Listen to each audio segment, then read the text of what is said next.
Welcome to the sixth episode of Smart Talks, where today we will dive into the intricate and evolving political landscape of Borneo within the context of Malaysian politics. Joining us today, a very special guest, Professor James Chin, a professor of Asian Studies at the University of Tasmania, as well as a political analyst who will be sharing his insights into the Malaysian politics, particularly from the perspective of Sabah and Sarawak.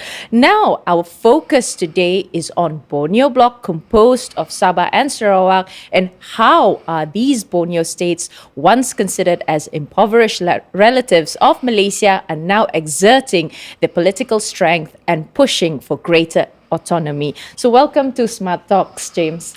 Good to be here, and thank you. And he's here in town, which is why we took this opportunity to be with us here in the fifth episode. So thank you very much for dropping by here in the studio. So to kick things off, Malaysia's political environment now revolves upon Borneo, quote-unquote, Borneo Bloc, right? Aspirations for autonomy, resource control, and economic inequities, right? And the federal government and the Borneo state's interactions and disputes are sort of defining the Malaysia socio-economy's trajectory at this point. So how have Sabah and Sarawak now transformed from being a relatively marginalized to becoming the kingmakers of the Malaysian politic landscape now, James? Right, okay. So before I answer the question, I think it's important for me to unpack each of those terms. Sure. I don't think we can talk about it if we don't understand what we're talking about. Yeah. The first is that I'm not very comfortable with people using the term kingmakers. I think that is the wrong term to use because it suggests that Sabah and Sarawak can decide the outcome of Malaysian politics. Okay. I think the reality is that Sabah and Sarawak, we don't decide the outcome of Malaysian politics. What we do is that we help build the federal government, whoever it is on the Malayan side. Okay. So we do play a very important role, but we don't really decide. Related to that is that I think it's also important to understand that this so-called kingmaker role came to Sabah and Sarawak by accident. It all started in 2008 when Najib lost his two-thirds majority, Right. and he realized that he requires the support of Sabah and Sarawak, the number of MPs, Right. to stay in government. That's why you got the Malaysian Day holiday, you got the additional allocation for Sabah and Sarawak, and more importantly, suddenly Sabah and Sarawak politicians were given chance to be the Speaker of the Parliament, Deputy Speaker of Parliament. So that all came about because of the split in the Malayan political establishment, in Right. particular the Malay political establishment. So that's how the kingmaker role came about. So that's one point. The second point about the Borneo Bloc, I think it's very important for us to remember that the Borneo Bloc at the current moment does not really exist. Right. So when people talk about the Borneo Bloc, essentially they're talking about two separate group of politicians. In Sarawak, essentially it's the GPS, the ruling coalition. In Sabah, essentially it means the GRS. Right. So in some ways, people call it the Borneo Bloc because this seems to be the sort of vision among senior politicians in Sabah and Sarawak that they can come collectively together as a group. In theory, they can go as high as 57, Okay. and therefore they can go to Kuala Lumpur and exert the maximum concession, especially in terms of getting stuff for Sabah and Sarawak. But I think before we think of all those good things, I think it's important for us to lean back and ask ourselves, there's several key things about Malaysian politics that has been worrying me for quite some time, okay? So let me just unpack for your viewers. I think the really important thing that came out of the the last general election, GE thing was two things. One was the green wave. Yeah. I think nobody saw that coming, even among the Malayan political establishment. You all remember, right? Before the last general election, everyone was saying that this will be a game changer. Why? Because Undi 18, you got all these new voters. These young people are progressive, you know, they're not going to support all these conservative politicians. Bang, everything turned upside down. So that's the first thing I think is really important to understand. So the point I'm trying to make in terms of the green wave is that we talk about peninsular politics as moving to the right. My argument is that this moving on the right is a permanent move. So the needle is no longer in the middle, it's moving towards the right. And you can see this very clearly even with Anwar Ibrahim government, it's sort of Right. moving to the right. So that's the first point. I think the second very important point when we talk about the last general election is that the last general election was supposed to put a stop to all the political instability, right? So looking back, everybody went crazy in 2018, first regime change. Sure. We said, wow, Malaysia is going to join the world of real democracies.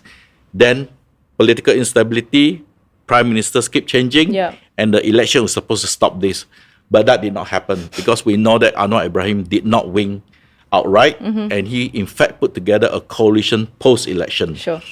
But for me, the really important thing is that this government, like all the previous two governments, was actually selected by the Agong. Yes. Okay? So if we understand how political development works, we have to, accept the fact that we have not reached that level of maturity. We still require so-called safeguards. The Malay rulers still have to come in and sort the mess out. Because if this is a very mature political system, right, even if no groups get a majority in parliament, they should be able to come together and create some sort of coalition, Yeah. independent of royalty. So Right. the royalties don't have to pick and choose. Yeah. Because the whole idea of constitutional monarchy is that they're supposed to be above politics. Sure. By forcing them to come down and choose a thing, it may not be good for the country in the long run. Okay? So those are the two important things. I think the really, really interesting thing, at least for me, and this is something that on the other side, on the peninsula side, they don't talk about, is that we are really a country at a crossroads. So what do I mean by at a crossroads? What we have in Malaysia today, after the last general election, and the voting trend was confirmed by the sixth state election, is that we are a country totally split. When I say we're totally split, I mean we all have this idea of what we want Malaysia to be, Yeah. what Malaysia as a country to be. But if you look at the voting pattern, right, who are the two biggest bloc in parliament? The biggest bloc is PAS. PAS, yeah. Okay? And I'm not stating a secret. Openly, PAS wants Negara Islam Melayu Okay. or Melayu Islam, whatever it is, okay? Openly, they said this is the ultimate goal. The second biggest bloc is DAP. What do DAP? DAP wants basically more or less a secular state or the current system. They don't want to change it, okay? Right. Islam is still the religion of federation, but the non-Muslim retain their rights, at the present state, right? But interestingly enough, you have the third vision, which is increasingly Sabah and Sarawak is being detached from the so-called toxic politics we find on the Malayan side. Okay. So we have three very distinct visions. So how do you bring a country together and say that we want Malaysia to be this? Right. And I think we are at a junction where we really have to seriously think about what it means to be Malaysia going forward. Now, I keep telling everybody in Malaysia who listens to me that, we actually don't have a lot of time left. And people laugh at me. They say, what do you mean you don't have a lot of time left? Yeah. And when I say that we don't actually have a lot of time left in terms of moving Malaysia to the next level, it's not because we're not capable of doing it. It's just that countries around us like Indonesia and Vietnam Yeah. are running much faster. There is a possibility, if we don't do anything, make fundamental reforms to the system, in the future, wake up one day and say, oh my God, the people that we used to laugh at Vietnam, we used to laugh at Indonesia. Yeah. Right? The general view of the Indonesians in Malaysia is that they are doing the dirty work, housemates, all that sort of thing, If you have gone to Indonesia in the last, say, 4 or 5 years, right, you'll find a very, very dynamic society. If you go to Vietnam, right, it's a hugely dynamic society, Sure. and they're running so much faster than us. And yet in Malaysia, if you read the news every day, it doesn't matter whether you read it in Mandarin, you read it in Bahasa, you read it in English, it's all about ethnic and racial tensions or some variations of that. And I feel that that is not very good for the whole of the country. And it's especially bad for Sabah and Sarawak because we sort of squeeze in between these two blocks. Yeah.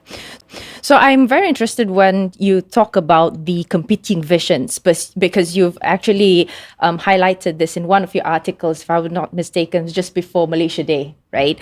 And again, you mentioned about these three different visions of future visions of Malaysia. So perhaps what would happen? So let's go, focus a little bit on that. We've seen in the last general election that, again, there is like a gridlock in terms of the outcomes of the general election. And if let's say we fast forward and look within how many, 4 years from now, right? And what do you think will happen if you have this, three different narratives?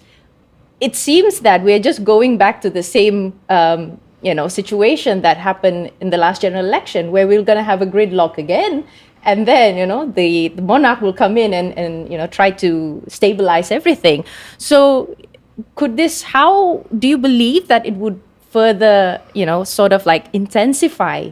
I mean, already we are already polarized here in Malaysia, but would it then be intensifying the polarization that we have here in Malaysia? Right. So the answer to that question is quite simple. The answer to that question is that Anwar Ibrahim has an opportunity to bring Malaysia back to the middle ground. Okay. So it really is whether he wants to do it or not. Now, when I said that he has a choice, people say, oh, Reformati, he has done nothing in the last year. People are writing articles about his first anniversary coming up, right? Oh, yes. And yeah. people are all saying that Reformati, he's not doing anything. But I've always argued that we need to cut him a bit of slack, because as a government, right, you need to remember that he had to put together a coalition very quickly post-election. Right? So he's dealing with new partners. Secondly, right, the reality is that for the first 6 or 7 months of his administration, right, there was no government in place because the entire government machinery was preparing for the state elections. Right? It was understood that he couldn't do much. You did not want to shake, the foundations or anything, or you might shake the vote. So basically, he has a great opportunity now with the state elections over to set Malaysia back. It's a question of whether he wants to move further to the right or he undertakes fundamental reforms.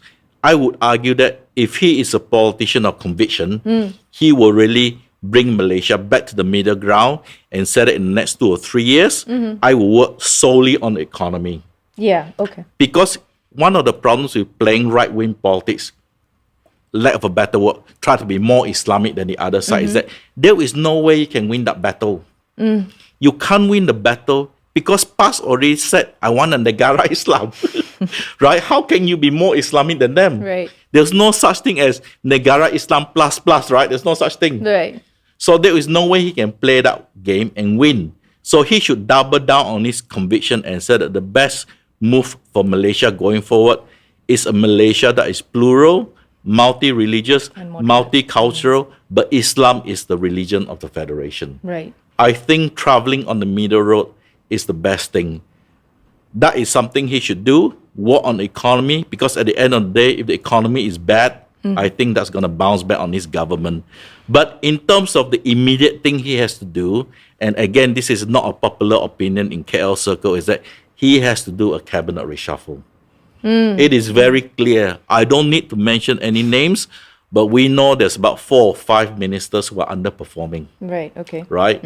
And if you want a coherent economic policy to move forward to reform the economy, you really need to do a cabinet reshuffle. I can understand that he was reluctant, as I said earlier, because of the state elections coming up. He didn't want to rock the boat, prepare everything. But now is a good opportunity for him to think seriously, work on the economy, reform the cabinet or cabinet reshuffle, and really travel the middle road. Because looking back at Malaysian history, I can tell you, it is so obvious.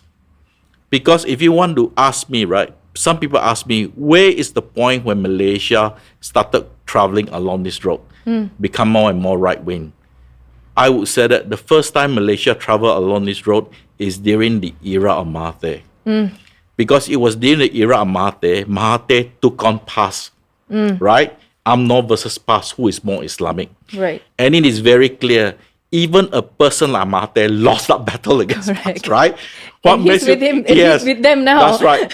and Anwar should know better, because Anwar was in that government when they started Islamization, right? He should know that you cannot beat PAS. I can tell you, I have done research on PAS, talked to those people, you cannot beat them. Right. So coming back to again how this whole political scenario in Malaysia would be affecting us here in Sabah and Sarawak. You're from Sarawak, I'm Sabahan here, yes. Right? So since the last GE and as well as the last 6 state election a few months back, we've seen or we've witnessed the rise of, as you mentioned, the green wave in Peninsular Malaysia, right? And where Malaysian politics has evolved with this sort of new political realignment, I suppose, right? And ethnicity now seems to be the defining factor, right, of the election. So voters' perception have changed dramatically since GE 14, as you mentioned. So showcasing a more dynamic nature of ethnic preferences. So coming back here to Sabah and Sarawak, right? Since we have, as you mentioned, that we have a different narrative, but could such sentiments then have a significant impact on us, where local sentiments and relationship often influence the voting decision, especially for the young voters? Sure. So I think in terms of Sabah and Sarawak politics, on paper it looks like both states are fairly similar. Yeah. But I think in terms of the retail politics side of thing, I think it's very different. I think what you're referring to is identity politics. Correct. And I think in Sabah, the picture is much more nuanced, and Sabah politics increasingly is mirroring the sort of politics you find in Peninsular Malaysia. The big difference between Sabah and Sarawak politics is that the bottom line is that Malayan political parties don't have any influence in Sarawak. Yeah. So after 1990, when Barisan Nasional came over to Sabah, they planted the Barisan style of government, especially through UMNO Sabah. So they have sort of I won't say a stronghold in Sabah, but after one generation, after 30 years of West Malaysian style politics, Right. there are elements of that have sort of become a permanent feature of Sabah politics.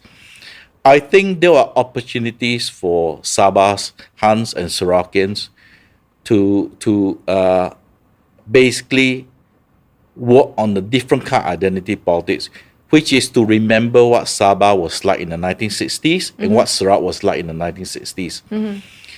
I think the reason why I said that there's opportunity to work is that because if you go around Sabah and Sarawak, the defining features about Sabah and Sarawak, if you bring a West Malaysian over, right, is that they're always shocked by how many people in Sabah and Sarawak comes from mixed marriage families. Oh, yes.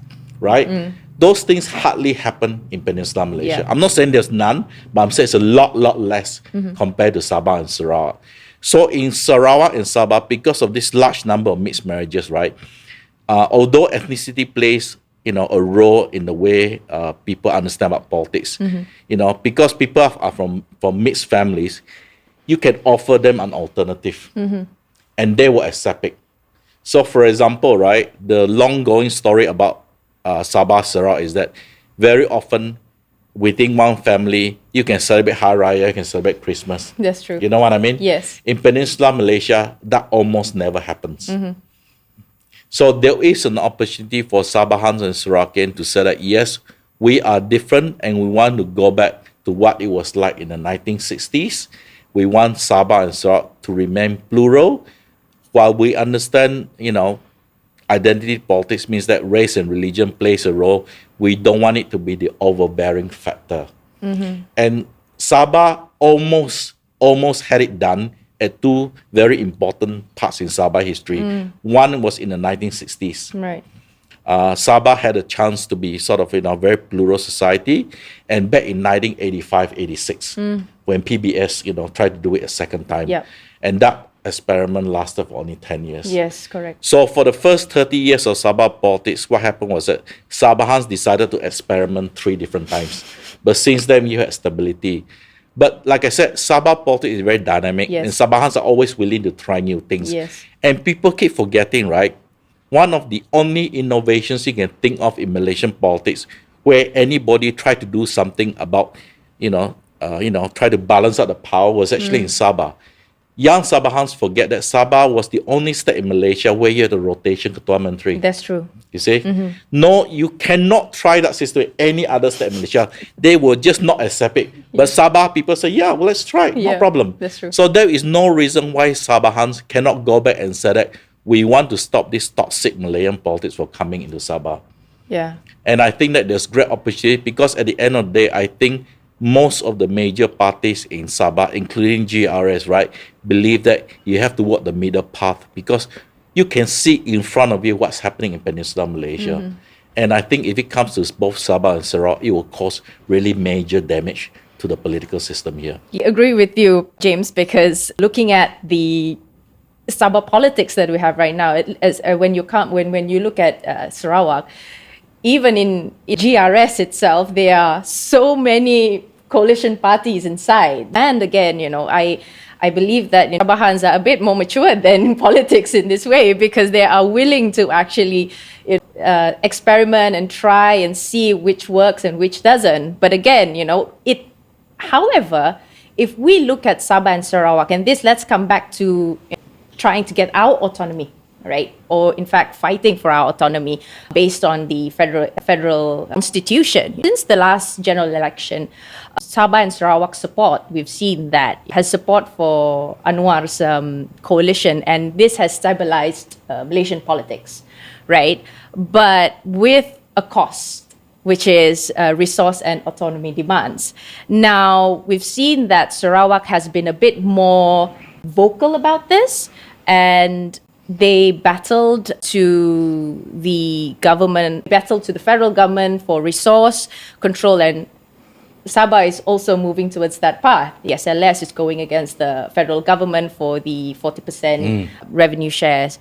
We have seen here that Sabah is also enforcing, Sarawak is also doing this, and they are a bit more vocal and they're flexing their muscles now, as opposed to last 10, 20 years ago, you've never heard of Sabah and Sarawak making noise. Sarawak probably have made more noise than from Sabah. But what are your thoughts then on this progression? Would you think that there will be an impact on national unity or governance when Sabah and Sarawak, they're becoming more vocal? You've seen in Parliament now that the Sabahans and the Sarawakians MPs have been a bit more vocal. What do you think?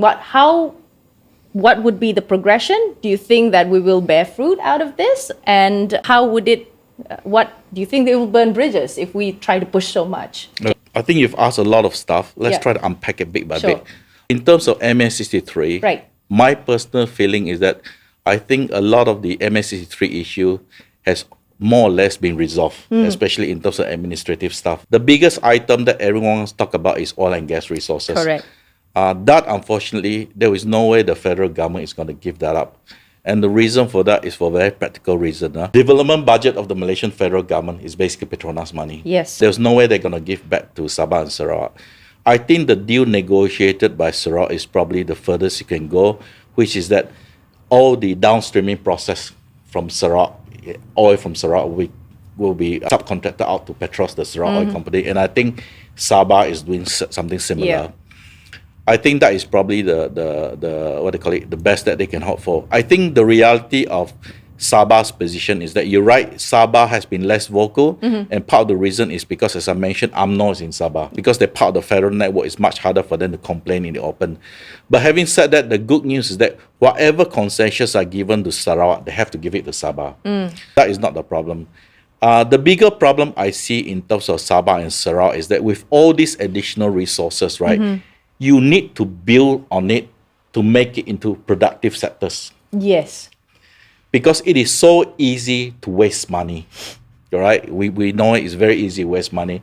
It's a question of whether you have this additional resource, whether you're going to put it into a productive sector for the long term. I think the biggest problem realistically facing Sabah and Sarawak is the issue of human resource development. That's true. And within a big chunk of it, human resource development is this issue of brain drain. If you go to Singapore, you go to Klang Valley, a lot of the top tier professionals, you find a lot of Sabahans and Sarawakians there.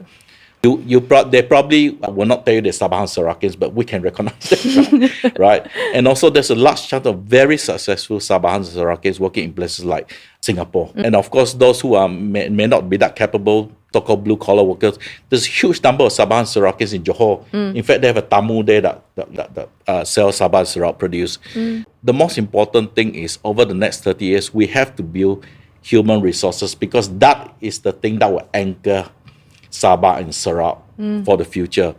Secondly, I think it's very important for Sabah and Sarawak to build a real economy. because we don't really have a real economy. If you look at carefully at the wealth of Sabah Sarawak, a lot of it is based on oil and gas resources, right? And those things, for lack of a better word, those things are just to dig from the hole. Petronas take a cut, give you whatever it shares, all those things. It's not going to last for the long term because one day those things will run out. You need to build a real economy. And to build a real economy, you need a really high skilled population because it is the high skilled population that will bring in new industries plus high salaries. So it can attract talent. Without those things happening, and you, like I said, time frame is very short, next 30 years, I would suggest that Sabah Sarawak, if you got any additional money, go into new areas like Sarawak. They're going to carbon. They're trying to export the energy to Singapore, Kalimantan, all that thing. Do something that is needed in the next 30 or 40 years.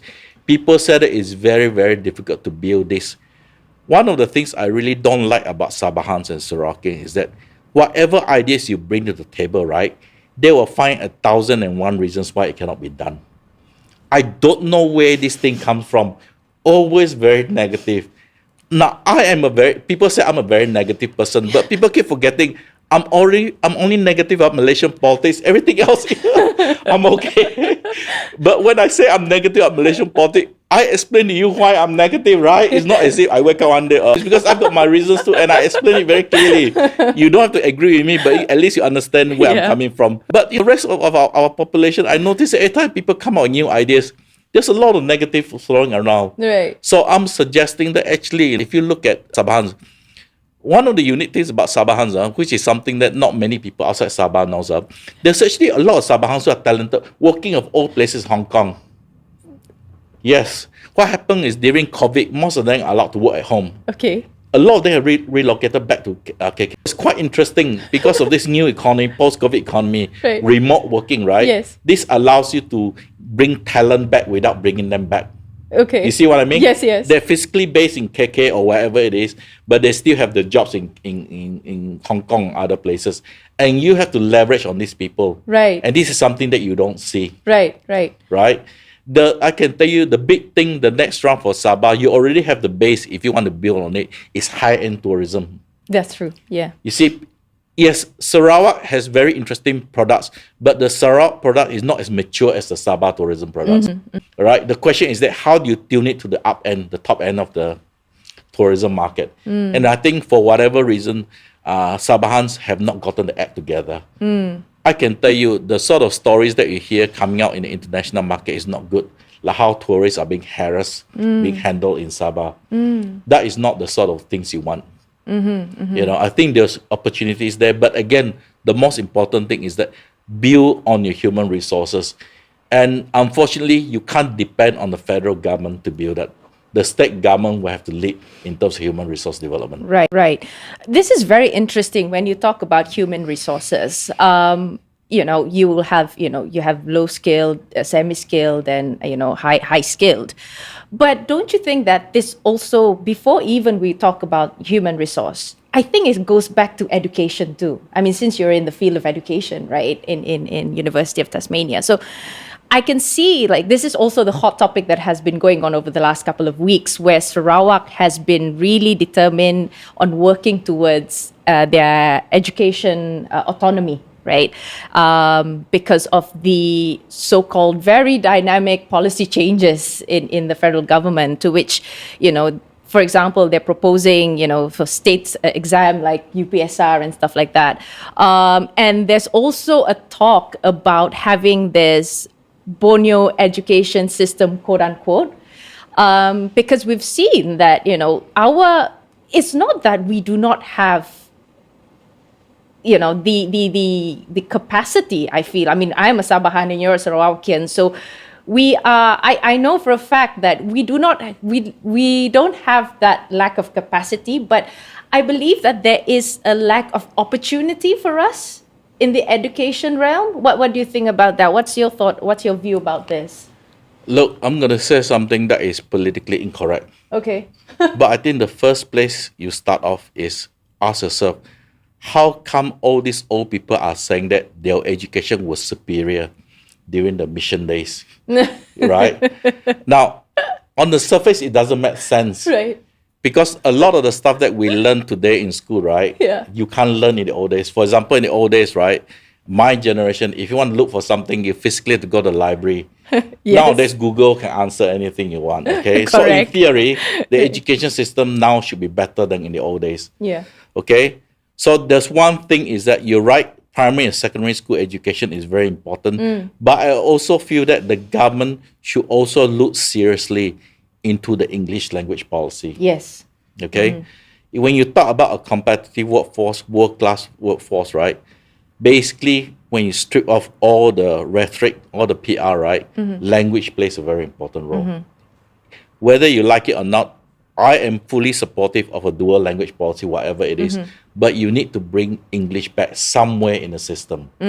So if you look at the Sarawak government, what they've done is that they've decided to build 6 international schools. Yeah. Using Malaysian curriculum, but basically they're using English as the medium of education. So I think it's very important that you start with the primary school and the secondary school. But more important, at the top end, right, you really have to look at, you know, I don't know how to say this, but you need to build the right tertiary institutions in Sabah, so that people who can't afford to go elsewhere can still get that high quality education in Sabah.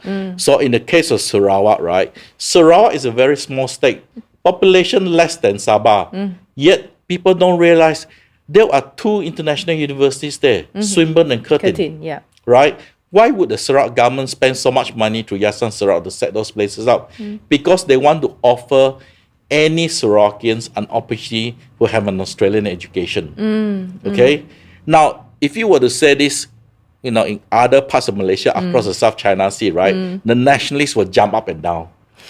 Right? Yes. But my point is that, you know, you can jump out and down, but do you want to wake up 30 years from now where Malaysia is the sick man of Asia?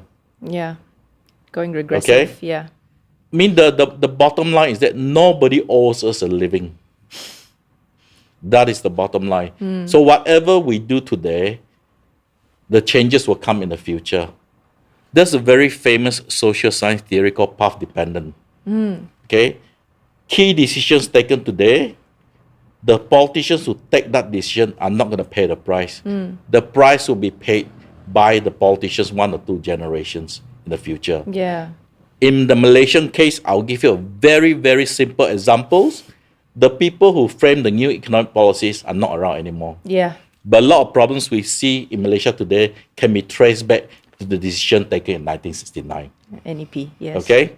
You can argue with me all you want. It really doesn't matter because I'm not going to argue with you. I'm just saying that this is my point of view. You can go and study all the history books. You know, you can do whatever you want. Right. You know. Right. This is something, you know, I just want to ask this question since, you know, you've been abroad for quite some time now. And I come back very often. yeah, I know, but you, I mean, you've been away for a while, but of course you come back and forth. Yeah. But I just would like to know what are the perspective or perhaps the, you know, the how does the international community see how Malaysia is now, since, you know, we're coming towards 1 year of you know, the Madani government, the unity government right now. So being someone who, you know, work a lot with international communities and such, how do they perceive Malaysia now? Okay. Yeah. So I think after the last GE, I think there was a bit of anxiety among Malaysia's Western friends. Right. They were very worried when they saw the rise in the green vote or the green wave, right? They thought that wasn't very progressive. Like I said, they were also caught up in the propaganda that if we give the votes to the young people, 18, 19, 20, you know, that would change the system. So I think a lot of them were shocked.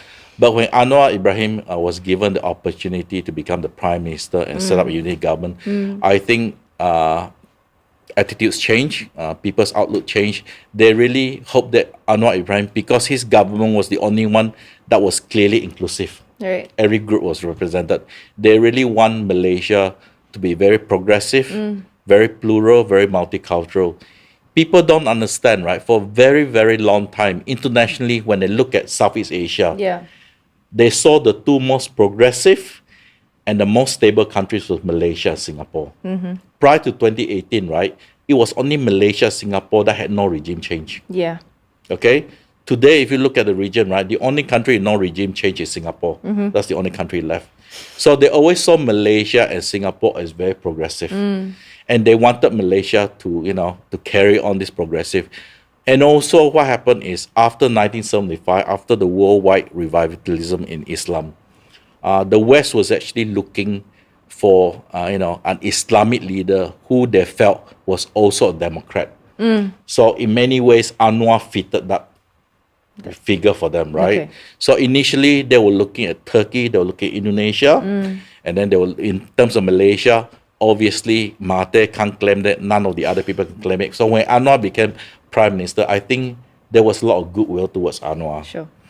But I think, like I said, because of all the stuff that happened, people are really looking for Anwar to make really bold moves, to Right. make fundamental reforms. Probably he has to decide whether he's willing to pay the political price. But my answer to that is that this is a political price he must pay if he wants Malaysia to be on the right track. Because Malaysia basically, right, has gone off the rails since, I would say, 2009. Okay? The thing that really damaged Malaysian, reputation overseas is 1MDB. Yes.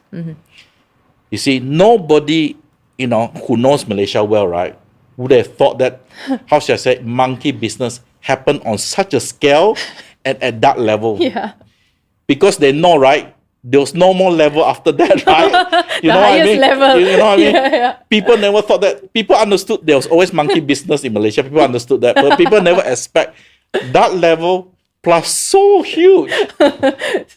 People don't realize how big M1MDB actually engulfed 6 or 7 countries. Countries, correct. Yeah. And these are what we call very advanced country, world-class financial system, like Singapore, Switzerland, America. And they managed to play around. Anybody who's watched Malaysia say, OMG. Not only that, Yeah. the fat boy can scam They cannot- such an advanced country, right? They can't even find him until now. No, but you engulf the top office. Yes. That is just unbelievable. Correct. Yeah. And we Malaysians, we don't think about it. Sure, If you yeah. look at the news that came out 2 days ago, people say, "Oh, give chance. He's already been punished. Let's bring him back." Oh. Yeah. Let's get real for a while. Now let's face reality. Yeah, sure. Yeah. So, but we will still see a light at the end of the tunnel for Malaysia to progress in this matter. I think what is Yeah. very important moving forward is that young people of Malaysia, especially young Sabahans and Sarawakians, Yeah. we really have to push for Sabah and Sarawak to offer a very clear vision. If you look at 1962, 1963, when the leaders of Sabah and Sarawak came together to negotiate for Sabah and Sarawak's entry into the proposed new Federation of Malaysia, they always saw, it doesn't matter whether you're Muslim, you're Confucius, Christian, whatever, Yeah. Buddhist, whatever, they all saw the future Malaysia as progressive, circular, multi-religious, and multicultural.